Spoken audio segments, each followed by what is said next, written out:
សៀលគងភ្នំទូចយំបោកខ្លួនអាឡ័យសង្រែងសោកស្ដាយនិស័យរឿងព្រឹកពីព្រេ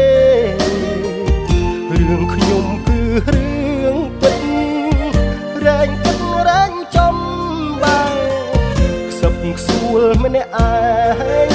គិតវែងគិតរកតែថ្លៃអូននៅទីណាអូននៅទីណាអូនបងនឹកស្ទើរសូនស្ទើរសូនស្ទើរសូនចិត្តកាយទ្រមរីងរៃទោះស្នេហ៍ឬមិនស្នេហ៍ឲ្យតែប្រាប់មកថ្លៃត្រូវខំមិនធ្វើហេតុអ្វីទៅស្ងាត់ចោលបង